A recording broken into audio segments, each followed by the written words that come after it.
أعطي الكلمة الآن للسيدة نجاة رشدي. Thank you, Madam President.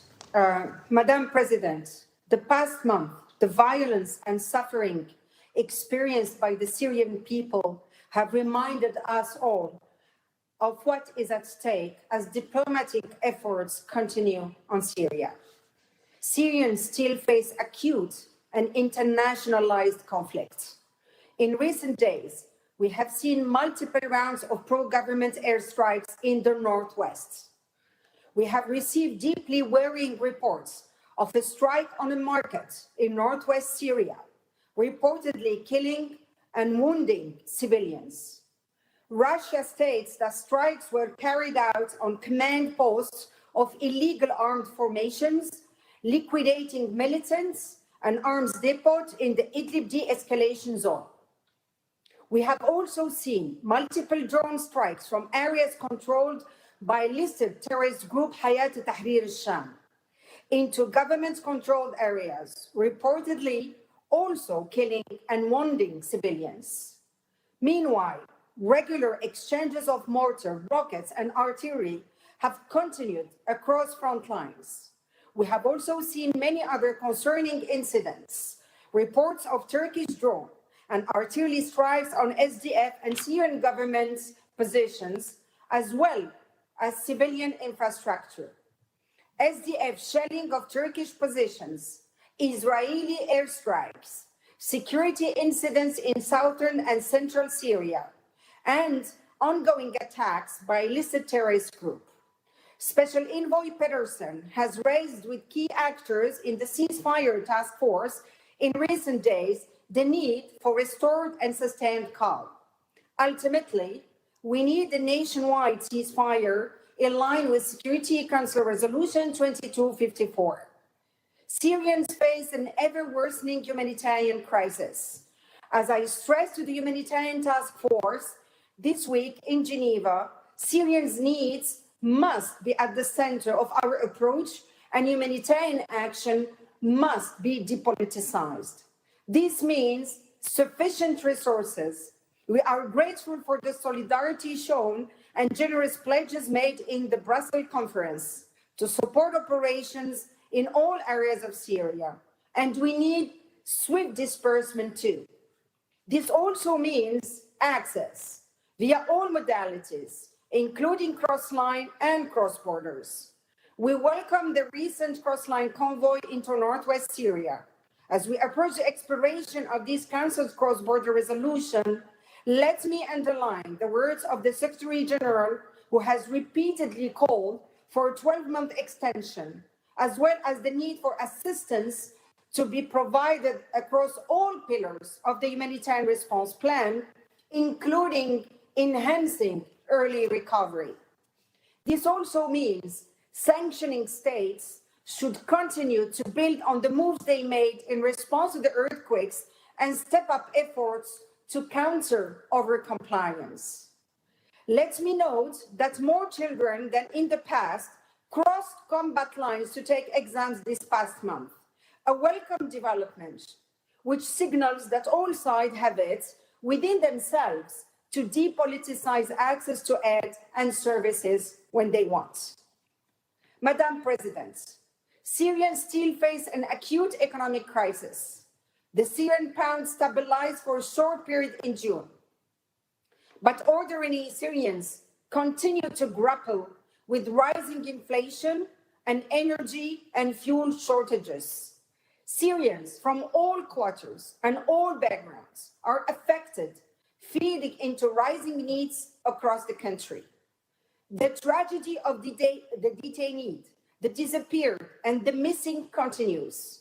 Their families, particularly women and girls, are deeply affected.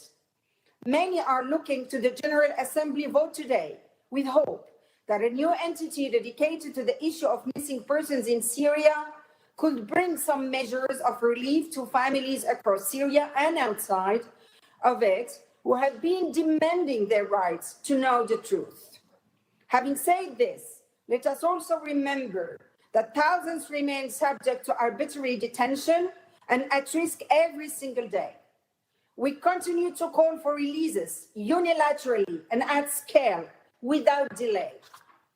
My colleagues who participated in the latest meeting of the Astana Working Group on the subjects appealed to those member states with influence to press for action on this issue at a scale commensurate with the problem. And we will continue to raise it directly in our dealing with the Syrian government and all relevant parties. Let us also not forget the millions of Syrians living in displacement, both inside of Syria and abroad. They have still seen no concrete shift in conditions that might see them return voluntarily and in safety and in dignity.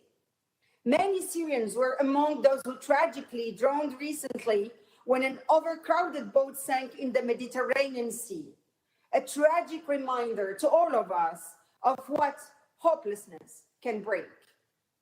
Madam President, all of these factors show us why it's so important for renewed diplomacy to translate into real solutions to meet the immediate concerns of the Syrian people, build some trust and confidence among the parties, and move forward towards a political solution in line with Security Council Resolution 2254. We have carried this message to all this month. Special Envoy Pedersen engaged the Syrian Negotiations Commission in Geneva, senior US, UK, and European officials in Paris, EU High Representative for Foreign and Security Policy, and senior European officials in Brussels, and the foreign ministers of Jordan, Iraq, Lebanon, Egypt, and high-level officials of Italy. The Special Envoy Pedersen looks forward to continuing the close cooperation with the Arab Contact Group. The Special Envoy traveled to Moscow, where he met the Russian Foreign Minister and other senior officials.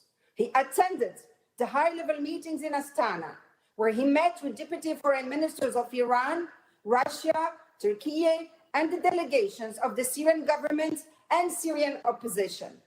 Iran, Russia, the Syria government, and Turkey held a quadrilateral meeting in Astana. From these engagements, it is clear that moving from intention to action requires genuine engagement, flexibility, and commitment from more than just one group of actors. Even modest steps to improve the lives of Syrians and move on the political track will require action from many different sides, each of whom has easy means to spoil if excluded. This is why the Special Envoy has welcomed the enhanced attention to Syria and seeks to maximize coherence, coordination, and complementarity of the diplomatic efforts underway, and to seek to engage directly the Syrian parties and all key players as the facilitator of the political process. Madam President, in this regard, the Special Envoy continues his effort to reconvene the Constitutional Committee. We must overcome the issues that prevent the committee from convening and to see it resume its work and develop some substance and at pace. We continue to appreciate creative ideas to overcome the obstacles, and we remain engaged with all relevant parties to reconvene the Constitutional Committee in Geneva. On confidence building, the question of Syrian refugees and the internally displaced is another issue of common concern. Our message remains very clear. The principles of safe, dignified, and voluntary refugee returns must be upheld. The way forward is for the relevant parties to take concrete steps on the protection and livelihood issues that refugees themselves say inhibit them from returning. Actions which could also bring us towards a more safe, calm, and neutral environment. This is something that Special Envoy Pedersen is continuing to look at with key players and to coordinate closely with other senior UN officials. Madam President, as diplomatic efforts intensify, it is ever more important to hear the voices of the Syrians themselves. It was therefore welcome to hear representatives of the Civil Society Support Room and Women's Advisory Board in Brussels deliver a clear message coordinated by a wide range of Syrians from inside and outside. Syrians want a political solution that preserves the unity and stability of Syria, that aims to rebuild social cohesion in a way that would respond to the aspirations of the Syrian people, all the Syrian people. In Beirut, last week, we heard a similar message from an ad hoc consultative group of civil society support room members who discussed concrete ways to harness the recent regional dynamic in support of Syrians themselves and the 2254 political process, which they need to see move urgently. This month, the Women's Advisory Board convened in Geneva and Brussels. It is essential to consult with women because the conflict impacts them in a specific way, and they must play an active role in shaping a political solution. It is also extremely useful to consult with these women who provided sharp insights and advice on political opportunities and also potential pitfalls, such as the need to address protection concerns in any efforts emanating from regional re-engagements. Madam President, as the Special Envoy noted, we will only be able to say that the current opportunity has been seized when we see confidence building on the ground and a genuine political process resuming. We still cannot say the opportunity has been seized. Diplomatic moves have yet to produce concrete results. But the opportunity is still there, all the same. The Special Envoy continues to probe and test possibilities for diplomatic traction on all aspects of Resolution 2254, including via step-for-step confidence-building measures and resuming the Constitutional Committee. We hope that in the coming weeks, we can continue to zone in with greater clarity and specificity on how to build confidence, resume the intra-Syrian political process, and implement Resolution 2254.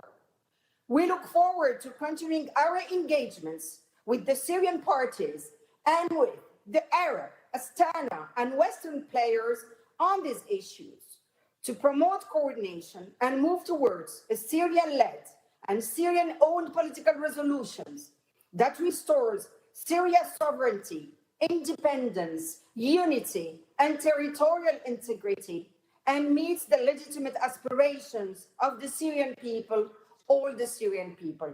Thank you, Madam President. أشكر السيدة رشدي على إحاطتها. أعطي الكلمة الآن للسيد مارتن غريفيث. Thank you very much.